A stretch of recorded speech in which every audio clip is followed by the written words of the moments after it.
This is Jenny Collier with Moms of Tulsa, and I'm here with Kelsi Downey of Sterling Salon at 17th and Boston.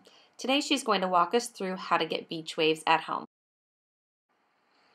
Hey guys, I'm going to show you a few simple steps to create these beach waves. I'm going to be using Downey styling products, and I think it's really important to prep the hair, so I'm going to section off her hair and use the medium hold hairspray to create a foundation for her hair. Next I'm going to be sectioning off her hair, and I start with the crown section just to get it out of the way. She has pretty thick hair. And then some people will only need to section it off in 2 sections, but for her I'm going to do 3 sections, leaving about a 1-inch space to start curling her hair. Okay, so as I start curling it, I'm using about a 1-inch wand, and you can use larger wands depending on what kind of curl you want or how much hair you have. But I'm using a 1-inch wand on her because she has shorter hair. That way we create a tight enough curl.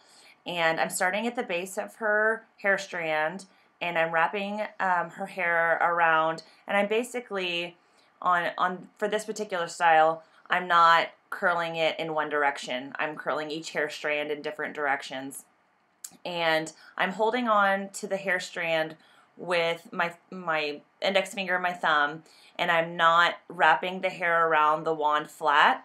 It's actually twisting as I wrap it around, and this way that creates a more beachy, kind of looser, random type of curl. And I'm kind of switching hands as I'm doing hers.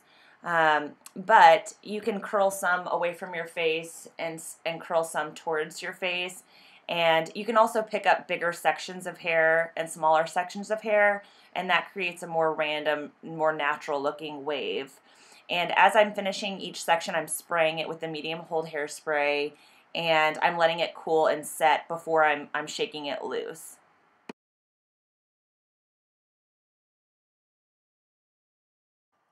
So in this clip, I'm going to talk about over-directing the curl. You can see here I'm holding the wand above the base of the hair, and that way it creates a little bit of pop in the curl so that you have a little bit more volume.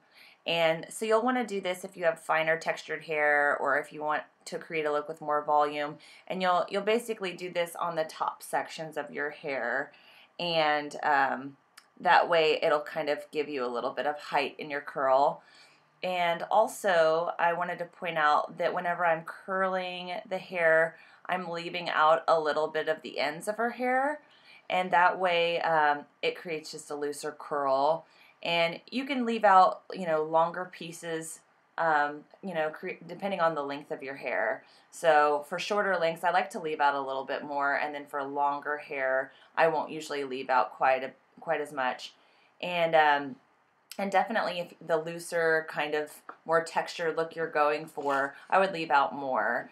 And some of the pieces of hair that I'm picking up, I'll curl a little bit looser. I'll leave a little bit longer of a length out, and some of them I'll curl all the way to the ends.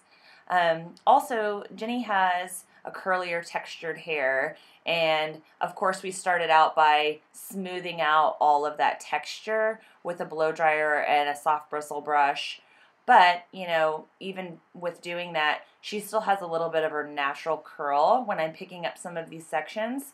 So whenever I pick up a few pieces, if it still has a little bit of that natural curl in there, which I'm sure some of you have that problem when wanding your hair, I'll actually comb through the section of hair and smooth out that natural wave before I put the wand to her hair.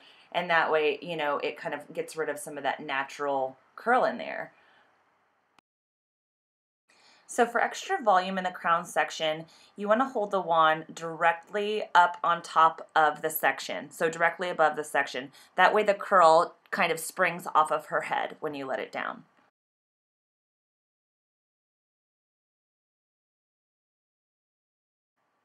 So now that we've finished curling the hair, we're going to apply some finishing products.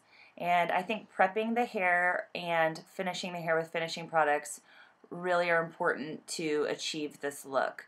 And first off, I'm starting with the Oi by Downey, and I'm also going to use some invisible serum. And usually I'll kind of work this through the ends of the hair, and I usually make sure to have it evenly distributed on my hands. And then I will, for this length and for this look, I'm kind of loosening the curls because she's got quite a bit of hair.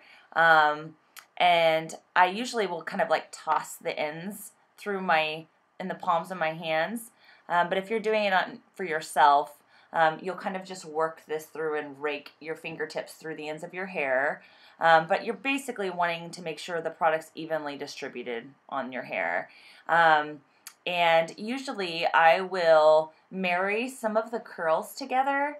I'll kind of take lengthwise sections, top to bottom, and marry the curls together, especially if you have a ton of hair and you're kind of wanting to hide some of it so you don't look like Raggedy Ann.